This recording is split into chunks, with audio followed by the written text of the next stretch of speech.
الحمدللہ رب العالمین والصلاة والسلام علی سید الانبیاء والمرسلین۔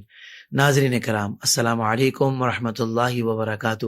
آپ دیکھ رہے ہیں IDS کے پلیٹ فارم سے بہت پیاری نشریات رحمت رمضان، اور اس کا انتہائی خوبصورت سیگمنٹ جس کا نام ہے قرآن کی دنیا۔ ہمارے ساتھ تشریف فرما ہے بہت پیارے زبردست مستند عالم دین جو بہت ہی خوبصورت گفتگو فرماتے ہیں، حضرت علامہ مفتی سلمان احمد اظہری صاحب۔ السلام علیکم ورحمۃ اللہ وبرکاتہ۔ وعلیکم السلام ورحمۃ اللہ تعالی وبرکاتہ۔ قبلہ کیسے مزاج ہیں؟ خیریت سے؟ الحمدللہ، اللہ کا فضل و کرم ہے۔ الحمدللہ، اللہ تعالیٰ آپ کو عافیت میں رکھے۔ آمین۔ ناظرین کرام، ہمارے ہاں اس پروگرام کے اندر بالخصوص یہ ہم نے انداز اختیار کیا ہے کہ جس بھی ٹاپک پہ بات کریں گے، جس بھی موضوع پہ بات کریں گے، بات قرآن سے ہوگی۔ قرآن پاک سے بتایا جائے گا کہ بھائی قرآن کیا کہتا ہے اس کے بارے میں۔ آپ کہتے ہیں نا بھائی قرآن سے بتائیں، قرآن سے بتائیں گے۔ مفتی صاحب نے عزم مصمم کیا ہوا ہے کہ بھائی بات قرآن سے ہوگی۔ حافظ صاحب اس کا اظہار کرتے رہیے گا کہ بات ہم قرآن سے کر رہے ہیں تاکہ کسی کو بھی اعتراض نہ ہو۔ الحمدللہ اہل سنت جب بھی دلائل دیتے ہیں تو مضبوط ہی دیتے ہیں، چاہے قرآن پاک سے دیں، احادیث طیبہ سے دیں۔ جو ائمہ مجتہدین ہیں ان کے حوالے سے کوئی بات کریں، بات تو ہم مستند ہی کرتے ہیں، مگر یہاں قرآن سے بات ہو رہی ہے۔ الحمدللہ یقیناً آپ کا انٹرسٹ لیول بہت اوپر ہوگا۔ ناظرین کرام، آج کا جو ہمارا ٹاپک ہے، دیکھیں یہ بات ذہن میں رہے، اسلام امن کا پیغام دیتا ہے، اسلام دین امن ہے، ہمیشہ امن کی بات کی ہے۔ اسلام کا دہشت گردی سے کوئی تعلق نہیں ہے، لیکن کچھ لوگ ہیں جو یہ کہتے ہیں کہ بھائی قرآن دہشت گردی سکھاتا ہے۔ ہو سکتا ہے ان کے ہاں امن اور دہشت گردی کا معیار مختلف ہو، وہ امن کسی اور کو سمجھتے ہوں، دہشت گردی کسی اور کو سمجھتے ہوں۔ تو آئیے قرآن سے پوچھتے ہیں، قرآن سے دیکھتے ہیں اور قرآن پاک سے سمجھتے ہیں کہ امن کیا ہے، دہشت گردی کیا ہے، اور کیا ان کا جو الزام ہے کہ قرآن دہشت گردی سکھاتا ہے، تو اس کا جواب بھی مفتی صاحب سے لیتے ہیں۔ مفتی صاحب، میں چاہوں گا کہ یہیں سے آغاز کیا جائے کہ کچھ لوگ، بہت سے لوگ تو میں نہیں کہوں گا، میں کہوں گا کچھ لوگ ہی ہیں جو یہ بات کہتے ہیں کہ اسلام دہشت گردی کا مذہب ہے، نعوذ باللہ۔ اور کہنے کی وجہ کیا ہے ان کے؟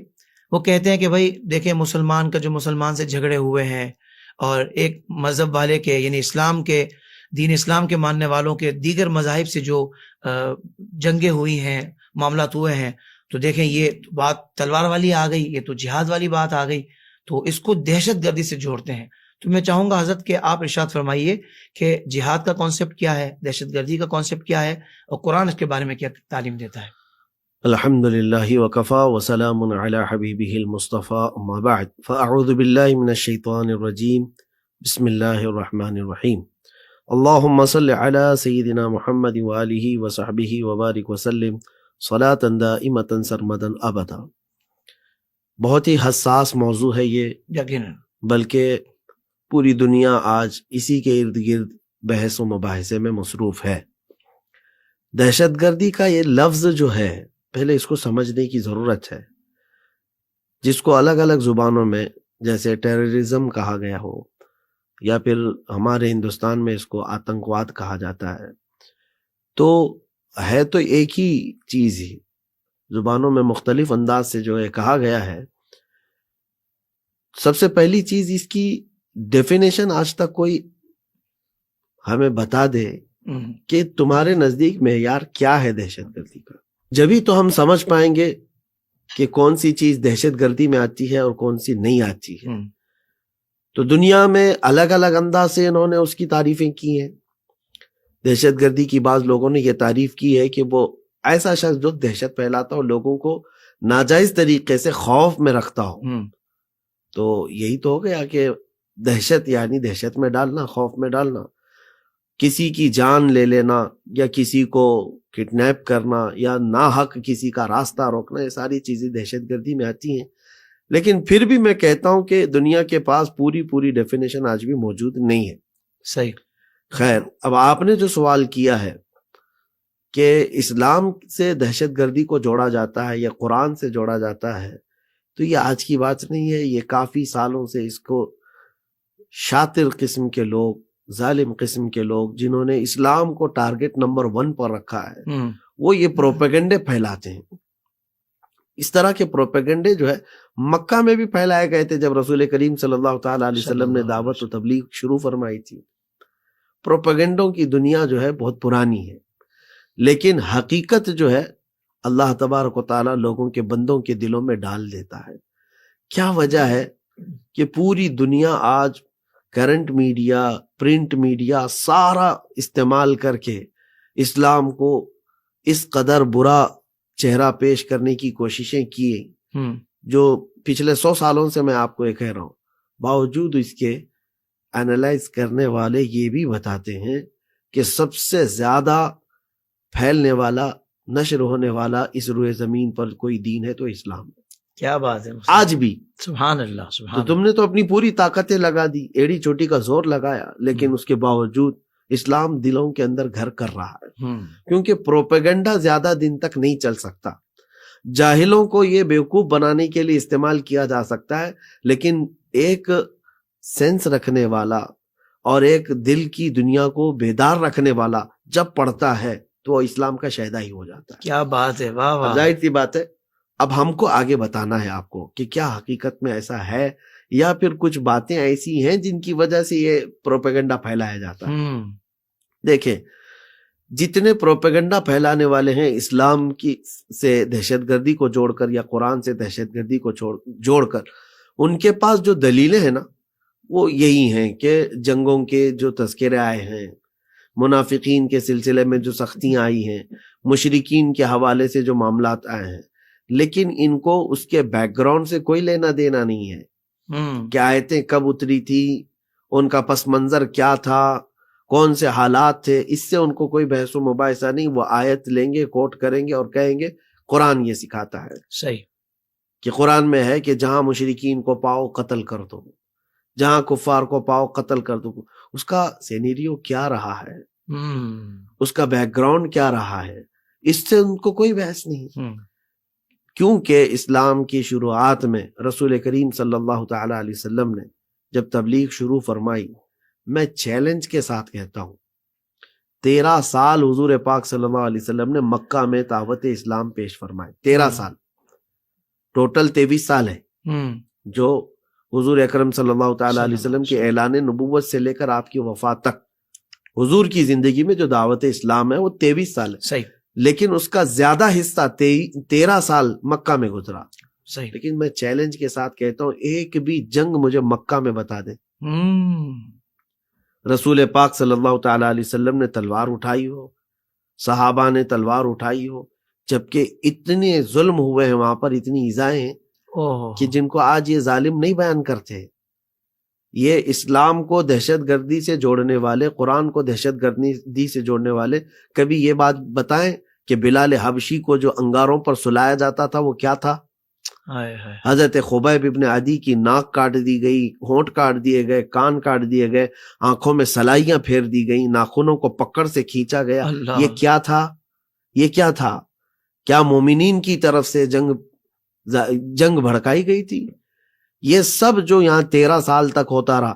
3 سال تک تو رسول کریم صلی اللہ علیہ وسلم کا سوشل بائیکاٹ کر کے رکھا، نہ کھانے پینے کی کوئی چیز پہنچنے دیتے تھے. حتیٰ کہ روایات میں ہے ان سالوں میں اللہ کے نبی صلی اللہ علیہ وسلم پتے کھائے اور چمڑے ابال کر کے کھائے. اللہ، یہ کیا تھا؟ یہ کبھی ذکر کرتی ہے یہ دنیا کہ مکہ والوں نے تو ظلم کے پہاڑ توڑ دیے. جی، حضرت عمار بن یاسر کو تو آگ میں جلاتے تھے لوگ. اللہ اللہ. حضور اکرم صلی اللہ تعالی علیہ وسلم گزرتے ہوئے دیکھ کر کے یہ فرماتے تھے کونی بردم و سلامن علی عمار. اللہ، یہ جو حالات ہیں اس کو بتایا کسی نے؟ حضرت سمیہ ان کو گھوڑے کے پیروں سے باندھ کر کے مکہ کی گلیوں میں دوڑایا، اور جب وہ ایک چوراہے پر پہنچی تو ان کی شرمگاہ پر تیر مار کر ابو جہل نے مار دیا، شہید کر دیا. یہ سب معاملات کیا ہیں؟ یہ دہشت گردی نہیں ہے؟ دہشت گردی کا کمال تھا، یہ عروج تھا، مکہ والوں کی طرف سے عائد کیا ہوا تھا 13 سال تک. اب میں دنیا سے پوچھتا ہوں کہ اگر کوئی ناحق تمہارے گھر پر، تمہارے بچوں پر، تمہارے احباب پر حملے کرتا جا رہا ہو تو تمہارے پاس حق کیا رہے گا؟ ڈیفنس کا کوئی تو حق ہوگا. تو کیا ڈیفنس کا حق استعمال ہی نہ کریں؟ 13 سال تک یہ صبر آزما جو احوال گزرے، پھر ہجرت کے بعد مدینہ طیبہ میں اللہ کے نبی صلی اللہ تعالی علیہ وسلم کو حکم ہوا کہ اب آپ ڈیفنس کریں. اب کیونکہ اسٹیبلش ہو چکی ہے اسلامی سلطنت، تو اب یہاں پر بھی ان کو سیند مارنے شب خون مارنے کی اجازت نہیں ہوگی. تو میں آپ کو یہ بیک گراؤنڈ بتا رہا ہوں کہ جہاں جہاد کا ذکر آیا یا جتنے بھی جہاد ہوئے ہیں وہ مدنی زندگی میں ہوئے. بالکل صحیح. حضور کے ہجرت کرنے کے بعد.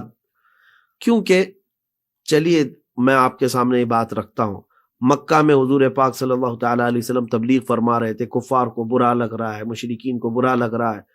اس کے بعد پھر زیادہ سے زیادہ کیا کرنا چاہیے تھا؟ حضور تو وہاں سے نکل کر کے 450 کلومیٹر دور چلے جا چکے نا, ہجرت فرما کر. خود بھی گئے, صحابہ بھی چلے گئے. اب کیا رہ جاتا ہے؟ مدینہ طیبہ جا کر آباد ہوئے, لیکن ان کی دشمنی کم نہیں ہوئی مکہ والوں کی. یہ تو بات ہے اصل. یہاں سے یہ جتھا بنا کر کے جاتے, راتوں کے وقت مدینے کے باغات میں گھستے اور آگ لگا دیتے. اللہ اکبر. ان کے اونٹ پکڑ لیتے تھے, ان کے جانوروں کو قبضہ کر کے پھر وہاں سے چوری کر کے واپس آتے تھے. کوئی بھی سینس رکھنے والا ایک عام انسان بھی سمجھے گا جب تمہارے وطن میں نہیں ہے, ہجرت کر کے آ چکے ہیں, مدینے میں آباد ہیں, تو پھر تمہارا ان سے کیا اس طرح کا لینا دینا رہ گئے. لیکن جب یہاں آ کر کے بھی شب خون مارنے لگے, تب حضور اکرم صلی اللہ تعالی علیہ وسلم نے صحابہ اکرام کو اٹھنے کا حکم دیا, کیونکہ اللہ کا حکم آیا. اب اور آگے میں بڑھتا ہوں کہ قرآن پاک کی کچھ آیتوں کو لے کر کے بھی, یہ تو ہوئی بات جہاد کی. صحیح. جہاد کی ابتدا یہاں سے ہوئی کہ دیکھیں اپنے ڈیفنس کے لیے, اپنی سلطنت کی اور اپنی ریاست کی بقا کے لیے اس کا ہونا ضروری ہے. بالکل صحیح. کیونکہ پوری دنیا کی آج کنٹریز میں جا کر کے آپ دیکھ لیں, ہر ایک کنٹری فوج رکھتی ہے یا نہیں ہے؟ بالکل. پولیس ہے, فوج ہے. کیوں ہے؟ ریاست کی بقا, ریاست کے تحفظ کے لیے یہ ہونا ضروری ہے. اور اگر کسی ملک پر آپ جنگ چھیڑ دیں تو کیا وہ ملک خاموش بیٹھا رہے گا, دیکھتا رہے گا؟ نہیں, بالکل نہیں دیکھتا رہے, وہ ڈیفenس کرے گا اپنا. تو یہی چیز جہاد کا کانسیپٹ اسلام میں ہے کہ آپ کو اگر یہ کہہ دیا جائے کہ نہیں, ایک تھپڑ مارے تو دوسرا بھی تم گال دے دو, وہ مارتا ہی رہ جائے گا. ظالم تو ایسے ہیں کہ تمہارے چمڑی نوچ لیں گے تب بھی ان کو سکون نہیں ہے. اللہ. تو یہاں پر روئے زمین پر جینے کا حق جب سب کو ہے, تو ظاہر سی بات ہے جو فسادی ہیں, جو شرری ہیں اور جو فتین ہیں, ان سے بچنے اور اپنی قوم کو بچانے کے لیے جہاد کا حکم ہے. سبحان اللہ. بہت یہ جہاد کا حکم ہے. جہاد ایک پاکیزہ لفظ ہے, مقدس لفظ ہے, اور دنیا کی ہر کنٹری کے اندر ڈیفنس کا ایک سسٹم موجود ہے. اس کے لیے بجٹ پاس ہوتا ہے, اس کے لیے خاص لوگ ہوتے ہیں, اس کے لیے خاص منسٹری ہوتی ہے, ہر ملک کی ہوتی ہے. ایک چیز اور کوئی دوسری چیز, آپ کا چونکہ سوال تھوڑا سا لمبا ہے, جی, قرآن پاک میں کچھ آیتوں کو لے کر کے یہ بحث کرتے ہیں جی, بالکل. یہاں پر ایسے آئے کہ وہ کفار کو ماریں گے, قتل کریں گے, یہ ساری چیزیں. دیکھیں, قرآن ایک قانونی کتاب ہے, لا ہے, اور جس پر پوری زندگی گزرنی ہے مسلمانوں کی. مجھے ایک بات یہ بتا دیں, میرا چیلنج ہے, پوری دنیا کے جتنی کنٹری چلانے والی پارلیمنٹس ہیں, چاہے وہاں پر بادشاہت چلتی ہو, چاہے وہاں پر جمہوریت ہو یا اشتراکیت ہو یا پھر کمیونزم ہو, کوئی بھی سسٹم چل رہا ہو, لیکن قانون تو کہیں نہ کہیں ایک جگہ ہوگا. عدلیہ تو ہوگی ہر ملک میں, عدالت سب جگہ ہے, سب جگہ ہے. عدالت کو چلانے کے لیے کوئی لا کی کتاب تو ہوگی. واہ واہ واہ. پارلیمنٹ کی طرف سے بنی ہوئی ہوگی, یا ممبر آف پارلیمنٹ جو ہوتے ہیں وہ قانون بناتے رہتے ہیں. ہر ملک قانون کے تحت چلتا ہے. اب اور آگے بڑھ کر کے میں کہتا ہوں, چیلنج ہے میرا ہی, ہر ملک قانون سے چلتا ہے. اب ایک بھی کسی ملک کے قانون کی کتاب مجھے لا کر کے بتا دیں جس میں سزاؤں کا ذکر نہ آیا ہو. کوئی قانون ایسا ہو سکتا ہے؟ کوئی بھی قانون, کسی بھی ملک کا قانون ایسا نہیں ہو سکتا جس میں سزاؤں کا ذکر نہ ہو. جرم کیے جائیں گے ان کے لیے حدود, قصاص, یہ جو معاملات اسلام نے رکھے ہیں یہ ہر ملک کے قانون میں موجود ہوں گے. لا, آپ کے ہاں جو قوانین ہوں گے جا کر کے آپ معلوم کریں وکلا سے, ایڈوکیٹ سے, وہ بھی بتائیں گے. چوری کریں گے تو ہمارے قانون میں یہ سزا ہے, زنا کریں گے تو ہمارے قانون میں یہ سزا ہے. ہر ملک کوئی نہ کوئی سزا رکھا ہوا ہے, اگرچہ سزاؤں کا انداز الگ الگ ہے. صحیح. اور وہی سزاؤں کا انداز قرآن نے بتایا تو تم کو دہشت گردی لگنے لگ گئی. اور مفتی صاحب, سزائیں تو پہلے بھی ہوتی تھی نا، پرانے زمانے میں بالکل بھی، ہوتی تھی. مگر عدل و انصاف نہیں ہوتا تھا.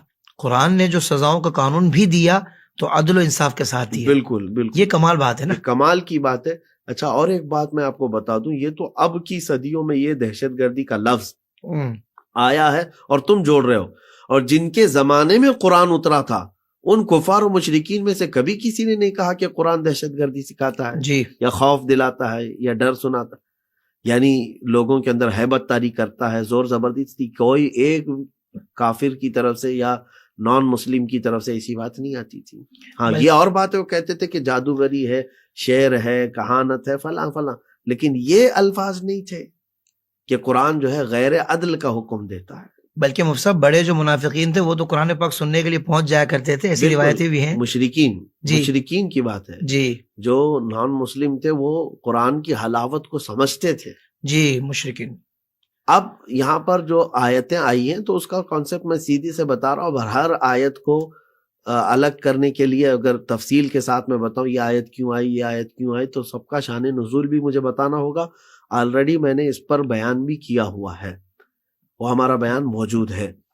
لیکن یہاں پر آپ مختصراً میں یہ کہوں گا کہ قرآن میں جو قوانین بتائے گئے ہیں، فساد کرنے والوں کے لیے قانون ہے. زمین میں فساد کرنے والے ہوں، لوگوں کا مال لوٹنے والے ہوں، نقصان پہنچانے والے ہوں، امن میں بادھا ڈالنے والے ہوں، امن سے رہنے کے لیے، چین سے جینے کے لیے نہیں دیتے ہوں، تو ان سب کے لیے تو ہر ملک سزا کا ایک پروویژن رکھا ہے. تو اسلام نے بھی رکھا ہے، قرآن میں بھی موجود ہے. تو ان آیتوں کو لے کر کے تم اٹھا کر کہتے ہو کہ یہاں پر دہشت گردی ہے، قرآن جو ہے خاص کمیونٹی کے خلاف اس طرح کی باتیں کر رہا ہے، ایسا نہیں ہے. بلکہ دوسرا میں آگے آپ کو بتاتا ہوں، حضور پاک صلی اللہ تعالیٰ علیہ وسلم کی حدیثیں بھی ہیں اور قرآن نے بھی کہا وَإِن جَنَحُوا لِلسَّلْمِ فَاجْنَحْ لَهَا، اگر سلامتی کے ساتھ کوئی رہنا چاہے تو اس کے ساتھ آپ بھی سلامتی کے ساتھ رہو. واہ واہ واہ. اور حضور صلی اللہ علیہ وسلم نے فرمایا کسی بھی مشرک ہو، کافر ہو، اس کے ساتھ اگر تمہارا معاہدہ ہو گیا امن کا، سلامتی کا، اور اگر تم نے معاہدہ توڑا، حضور فرماتے ہیں قیامت کے دن جنت کی خوشبو بھی نہیں پاؤ گے. اللہ. امن کو توڑنے والے کے لیے حضور صلی اللہ علیہ وسلم فرماتے ہیں جبکہ 40 سال کی مسافت سے دور جنت کی خوشبو آتی ہے. تو یہ احکام اسلام نے دیے ہیں. امن کے ساتھ رہنا چاہو تو امن کے ساتھ ہے، اور جو فسادی ہیں تو ان کا تو علاج ہوگا نا. اچھا مفتی صاحب یہ تو آپ نے ارشاد فرما دیا اور بہت واضح طریقے سے اسلام کا جو کیس ہے وہ آپ نے دنیا کے سامنے رکھ دیا قرآن پاک کی روشنی میں. تو یہ بتائیے کہ قرآن پاک میں جنگوں کا جو ذکر آیا ہے اور کئی مقامات پر آیا ہے، اس کی کیا وجہ ہے، اس کی کیا حکمت ہے؟ بالکل وہی بات ہے جیسے میں نے اس سے قبل بھی کہا، امن کا جب قیام مقصود ہو تو بعض اوقات جنگ بھی ضروری ہو جاتی ہے. جی یہ تو دنیا بھی آج مانتی ہے. آج دنیا میں جو کئی ملکوں پر زبردستی جنگ تھوپی گئی ہے، طاقتور ملک سے آپ پوچھیں کہ کیوں زبردستی یہ چھوٹے ملک پر آپ قابض ہو یا حملہ آور ہو، تو وہ یہی کہے گا امن چاہتے ہیں ہم. یہاں پر کسی ایک کی ڈکٹیٹرشپ چل رہی تھی، ہم اس کو ختم کر کے امن چاہتے ہیں. ہر ایک کا دعویٰ تو یہی ہے. تو امن کے مسیحا کیا صرف اور صرف یہی آج کی سپر پاور طاقتیں ہیں؟ اسلام بھی تو امن کے لیے ہی آیا. کیا بات ہے. اسلام سلامتی والا دین ہے، اور جہاں فساد ہو رہا ہوگا تو وہاں امن کا قیام اسلام کا مقصد ہے. بہت اچھا. اور اگر باتوں سے امن قائم ہو جائے تو اچھا ہے. یعنی صلح و آشتی کے پیغام کو اگر مذاکرات سے حل کر لیا جائے تو اچھا ہے. بلکہ پریورٹی اسلام کی. بالکل. اور کچھ ایسے لوگ ہیں جو صرف اور صرف لڑنا ہی چاہتے ہیں، وہ مقابلہ ہی چاہتے ہیں، تو پھر اس کے لیے کیا پروویژن رہے گا؟ ظاہر سی بات ہے اللہ کے نبی صلی اللہ علیہ وسلم کی یہ حدیث آپ کے اس سوال کے لیے کافی ہے. حضور نے فرمایا اپنے دشمن سے مڈ بھیڑ کا یا اس سے جنگ کرنے کا ارادہ مت کرو، تمنا مت کرو. واہ واہ واہ. جنگ کرنے کی روز سوچتے بیٹھے مت رہو کہ کل اٹھنا ہے، مجھے جنگ کرنا ہے، اور اس سے جنگ کرنا ہے، اس سے جنگ کرنا ہے.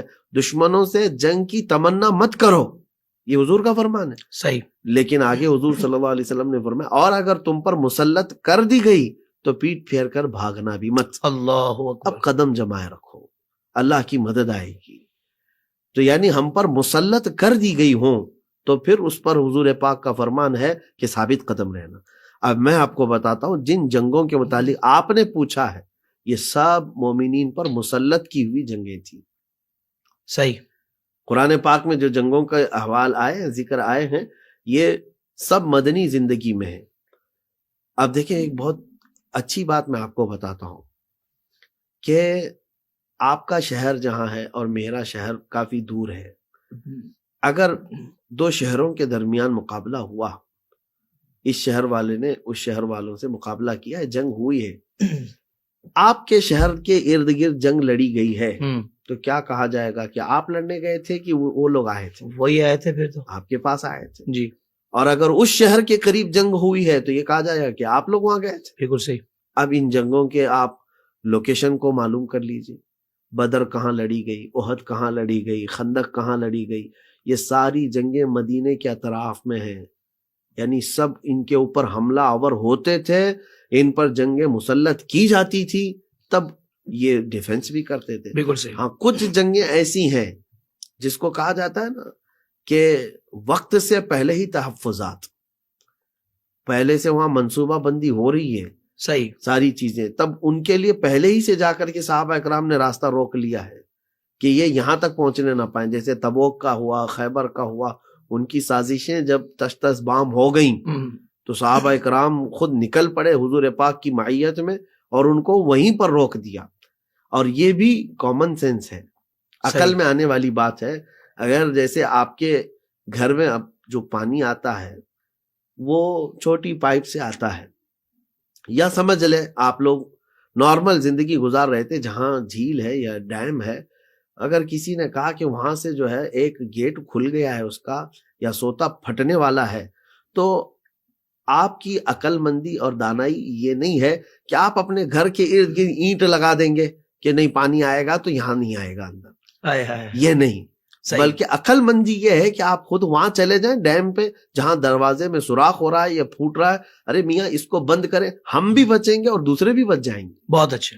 تو جہاں سے یہ برائی نکلنے والی ہے یا تباہی نکلنے والی ہے وہاں جا کر کے روک دینا. تو جنگوں میں جو ہے دونوں حالات ہوئے ہیں، مسلط کی گئی ہیں کچھ جنگیں جو صحابہ پر، تو وہ مدینے کے اطراف انہوں نے اس کا مقابلہ کیا ہے. اور کچھ جگہ وقت سے پہلے جب صحابہ کو یہ چیز معلوم ہوئی ہے کہ فساد ہونے والا ہے تو جا کر کے وہاں پر روک دیا ہے. مگر یہ کہیں بھی نہیں ہوا کہ امن سے بات مسئلہ حل ہو سکتا ہو اور پھر بھی مسلمانوں نے جنگ کی ہو، ایسا کہیں نہیں ہوا. ایسا نہیں ہوا ہے، ایسا نہیں ہوا ہے. ان کو سامنے سب سے پہلے چیز یہ پیش کی گئی ہے، بلکہ شرط ہے جہاد کے اندر ہی صحیح کہ آپ اپنا مدعا سامنے رکھو. پہلے ان کے سامنے یہ ساری چیزیں رکھی جائیں گی، اگر اس پر ایگری ہیں تو ٹھیک ہے، اور نہیں وہ جنگ ہی کرنا چاہتے ہیں تو پھر ظاہر سی بات ہے کہ ہم بھی مرد ہیں، آپ بھی مرد ہیں. اللہ اکبر، اللہ اکبر. اگر آپ مرد ہیں تو ہم بھی مرد ہیں، اور اللہ تبارک و تعالیٰ کے شیروں کی جماعت ہے. اب سنیں، جن جنگوں کا ذکر قرآن پاک میں آیا ہے وہ تقریباً 12 جنگوں کا ذکر آیا ہے. 12 جنگوں کا ذکر آیا ہے. ویسے حضور پاک صلی اللہ تعالیٰ علیہ وسلم بنفس نفیس جن جنگوں میں شرکت فرمائے ان کو غزوہ کہا جاتا ہے. روایات میں اس کی تعداد الگ الگ بھی ہے، صحیح 27-28 تک کی بھی روایات ہے. تو شروعات کی جو ہے یعنی جو جنگ بدر ہے جس کو سب اسلام کی پہلی جنگ کہتے ہیں، جبکہ وہ پہلی نہیں ہے، صحیح اس سے پہلے چھوٹی موٹی ہوئی ہیں، لیکن جو بڑا غزوہ ہوا ہے حضور پاک صلی اللہ تعالیٰ علیہ وسلم کی قیادت میں، اس اعتبار سے یہ پہلی جنگ ہے. ٹھیک ہے. غزوہ بدر کا ذکر ہے قرآن پاک میں، غزوہ احد کا ذکر ہے. حضور پاک صلی اللہ تعالیٰ علیہ وسلم نکلے تھے 700 صحابہ کے ساتھ، بدر میں 313 صحابہ تھے. اور اس کے علاوہ حمراء الاسد ہے، بدر الاخری ہے، جنگ خندق ہے جس کو احزاب بھی کہا گیا قرآن پاک میں. اور اس کے علاوہ غزوہ بنو قریظہ ہے، غزوہ بنو قریظہ ہے، غزوہ بنو نذیر ہے، غزوہ بنو مصطلق ہے، غزوہ حنین ہے. اس اعتبار سے مطلب 12 جنگوں کا ذکر ہے. فتح مکہ کا بھی ذکر ہے، لیکن اگرچہ وہ جنگ نہیں ہے، جنگ اس میں ہوئی نہیں ہے، لیکن وہ بھی غزوات میں شامل ہے. غزوہ تبوک ہے جو آخری جنگ ہے، حضور پاک صلی اللہ تعالیٰ علیہ وسلم کی حیات میں لڑی جانے والی آخری جنگ ہے، 9 ہجری میں ہوئی تھی. ان سب جنگوں کی اگر میں پس منظر بتاؤں تو 12 جو جنگیں ہیں نا تو کم از کم 12 گھنٹے تو لگیں گے. اللہ اکبر. اگر آپ اجازت دیتے ہیں تو ہم 12 گھنٹے بیٹھیں گے. اس پروگرام میں تو حضرت ممکن نہیں ہے، لیکن دل تو چاہتا ہے حضرت کے واقعی دنیا کو بتایا جائے کہ کیا پس منظر تھے اور کیا سینیریو تھا، اور کس طرح مسلمان ڈیفنس کے طور پر آگے بڑھ کر صرف دین کی سربلندی کے لیے اور دنیا میں امن قائم رہے، اس کے لیے انہوں نے تلوار اٹھائی. نہیں تو اسلام ہمیشہ امن کی بات کرتا ہے، امن و آشتی کی بات کرتا ہے، اور جب تلوار اٹھائی تو تلوار کے ذریعے بھی امن ہی قائم کیا، نہ کہ کسی کو دہشت زدہ کیا، خوف زدہ کیا، بلکہ دہشت کو ختم کرنے کے لیے ہمیشہ کے لیے ایک ایسا نظام اسلام نے دیا الحمدللہ کہ جہاں جہاں اسلام کا نظام نافذ ہے وہاں پر امن قائم ہے الحمدللہ. مفتی صاحب یہ بڑا اہم ترین سوال ہے، کیونکہ جنگیں تو اور قوموں نے بھی لڑی ہیں اور خود اپنے طور پر پہل کر کے لڑی ہیں، بغیر کسی وجہ کے لڑی ہیں، بڑی وجہ کے، مگر اسلام کا آپ نے بتایا کہ کن وجوہات کی بنا پر اپنے ڈیفنس میں اسلام نے ان جنگوں کو اختیار کیا اور جواب دیا. جنگ سے پہلے کن باتوں کا خیال رکھا جاتا تھا اور جنگ کے دوران کن باتوں کا خیال رکھا جاتا تھا؟ ظاہر بات ہے جنگ کے بھی اصول ہوتے ہیں نا کچھ، بالکل جنگ کے اندر بھی تو بہت ساری چیزوں کا آپ نے خیال رکھنا ہے.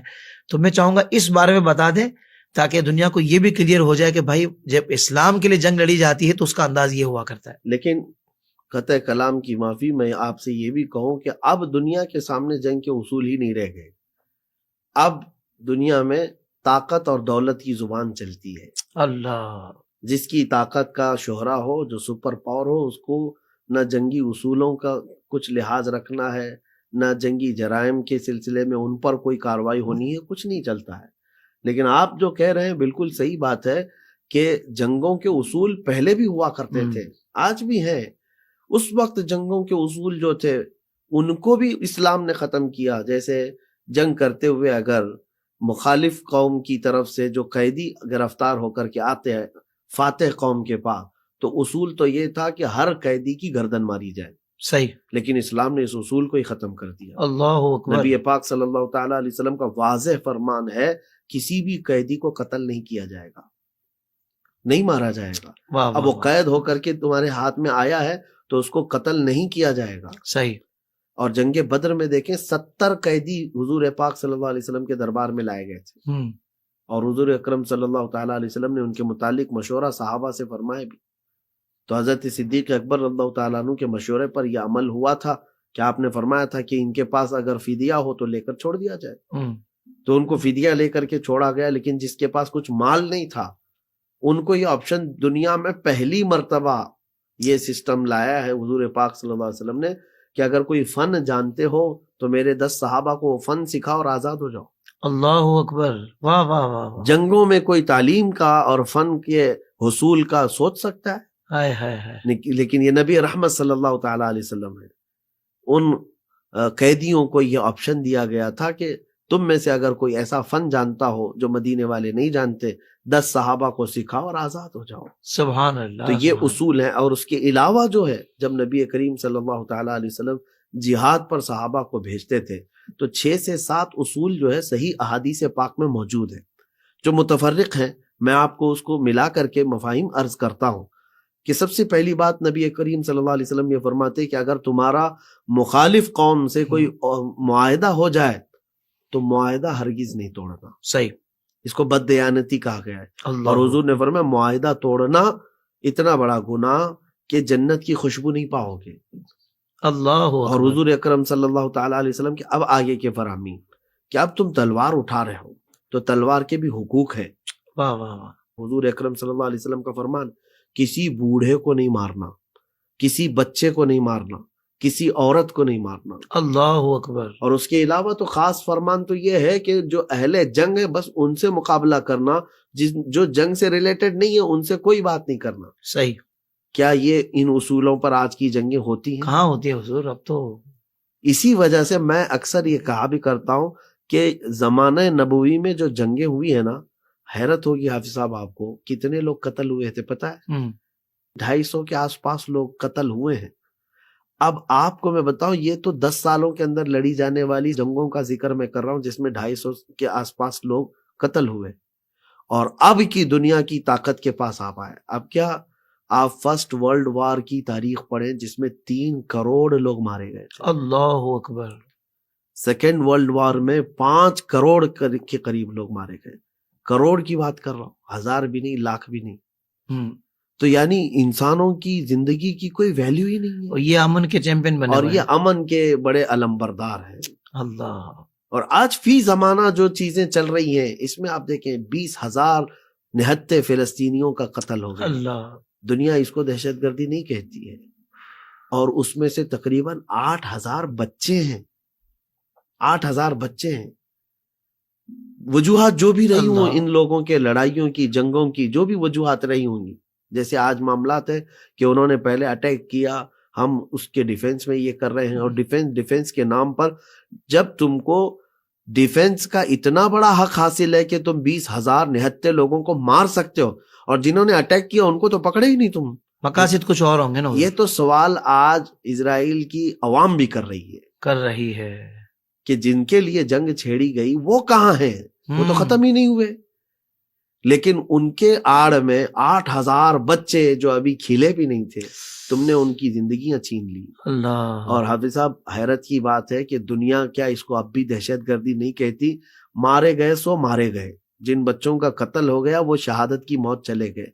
ٹھیک ہے, موت کا درد ایک بار آتا ہے, لیکن اس کے علاوہ جو پل پل جن کی آج موت ہے, جلے ہوئے کٹے ہوئے ایسی حالتوں میں ہے کہ وہ اپنے ہاتھ سے اٹھا کر کھانا نہیں کھا سکتے, بے یار و مددگار. اور ان کی زندگیوں کو تم نے جو اجیرن بنایا وہ مرے بھی نہیں ہیں, لیکن روز ایک موت کے برابر ہے ان کے لیے. اور مفصل ساری دنیا کا یہ اصول ہے کہ طبی سہولیات تو پھر بھی فراہم کی جائے, مگر وہاں اس کا راستہ بھی روکا ہوا ہے. تو دہشت گردی ہاسپٹلس کو ختم کیا جا رہا ہے مار کر, ایسا کبھی زندگی میں نہیں سنا تھا ہم نے. تو دہشت گردی کہاں ہے؟ اب اسلام کے اصولوں کی طرف ہم آتے ہیں. یہ تو میں نے کہا کسی بچے کو قتل نہیں کرنا, کسی بوڑھے کا قتل نہیں کرنا, اور کسی عورت کا قتل نہیں کرنا. حتیٰ کہ حضور پاک صلی اللہ علیہ وسلم نے فرمایا جس ملک میں جاؤ گے وہاں کی عبادت گاہوں کو مسمار نہیں کرنا. یہ نہیں ہے کہ وہ اسلام ہی ہے, جس بھی مذہب کی عبادت گاہیں اس کو مسمار نہ کرنا. اور جانے آنے کے راستے میں جو درخت پھل پودے جو بھی نظر آئے ان میں پتے تک نہیں اکھاڑنا. اللہ. یہ جہاد کے اصول ہیں اسلام کے. اللہ. اچھا, یہ تو فرامین نبوی ہیں, اصول یہی ہے ہمارا. لیکن اگر کوئی جنگوں میں ان کے علاوہ حد سے بڑھ کر کے کہیں کیا ہو مسلمان بن کر کے, تو اس کا اسلام سے تعلق نہیں ہے, کیونکہ اسلام جو ہے اس کی بیس حضور کے فرامین ہے. مطلب وہاں نافرمانی ہوئی ہے. نافرمانی چاہے کوئی بھی بادشاہ رہا ہو. ابھی اگر ہم کو یہ پیش کریں کہ فلاں اسلامی بادشاہ نے یہ کیا, فلاں اسلامی بادشاہ نے کیا, بادشاہ کا کرنا اسلام کے لیے دلیل نہیں ہے. کیا کہنے ہیں مفتی صاحب, واہ. کسی کا بھی کرنا یہ اسلام کے لیے دلیل نہیں. اسلام کے لیے دلیل قرآن اور حدیث ہے. ہاں, جس نے کیا وہ جواب دے گا. وہ جواب دے گا. اگر اس نے حد سے تجاوز کیا ہے تو ہم اس کی مذمت کرتے ہیں. بہت اچھے کہ وہ حضور کے فرامین کو چھوڑ کر آگے بڑھا ہے, وہ چاہے اپنے وقت کا کتنا بھی پرہیزگار رہا ہو. حضور پاک صلی اللہ علیہ وسلم نے فرمایا جلا کر کسی کو نہیں مارنا, کہ آگ کا عذاب صرف آگ کے پیدا کرنے والے کو زیب دیتا ہے. اللہ اکبر. تو ویسے تو بات طویل ہو جائے گی, لیکن بس اتنی باتیں میں عرض کر رہا ہوں کہ اسلام جو ہے جہاد کے اصول بتایا ہے اور جنگوں کے اصول بتایا ہے. لیکن آج دنیا جو اسلام کو بلیم کر رہی ہے وہ خود اپنے گریبان میں جھانک کر کے دیکھے, ان کے پاس کوئی قانون نہیں, کوئی اصول نہیں. جو قیدی ان کے پاس گرفتار ہو کر کے آ گئے ان کے ساتھ کیا سلوک کرتے ہیں. بہرحال اللہ تبارک و تعالی اپنے جو محبین ہیں مومنین ہیں ان کو یہ اس بات کی توفیق دے کہ وہ ان کے پھیلائے ہوئے پروپیگنڈوں سے نروس نہ ہو. واہ واہ مفتی صاحب, بہت کمال آپ نے گفتگو فرمائی ہے. نہ ان سے متاثر ہونے کی ضرورت ہے, نہ نروس ہونے کی ضرورت ہے, اور نہ ان کی مثالیں امن کے لیے دینے کی ضرورت ہے, کیونکہ امن کی مثال اگر دینی ہے تو وہ صرف اسلام دے سکتا ہے, اور اسلام کے چاہنے والے ہی دے سکتے ہیں, جنہوں نے ہسٹری تاریخ رقم کر دی اپنے عمل سے یہ کام کر کے کہ دیکھیں اسلام کسی کو ختم کرنے نہیں آیا. اسلام اور قرآن چاہتا ہے کہ بس امن, ہر طرف امن و آشتی ہو, اور جہاں فساد ہو بس فساد کو ختم کیا جائے. اللہ اکبر. وہ بھی اصولوں پر چلتے ہوئے اور بہت ایک طریقے کے ساتھ جو نبی پاک صلی اللہ علیہ وسلم نے عطا فرمایا. مفتی صاحب آپ کا دل سے شکریہ, آپ نے اتنے حساس موضوع پر بھی اتنی کمال گفتگو, بڑی بیلنس گفتگو آپ نے فرمائی ہے کہ کاش لوگوں کے دلوں میں یہ بات اتر جائے. انشاءاللہ یقیناً فائدہ ہوگا.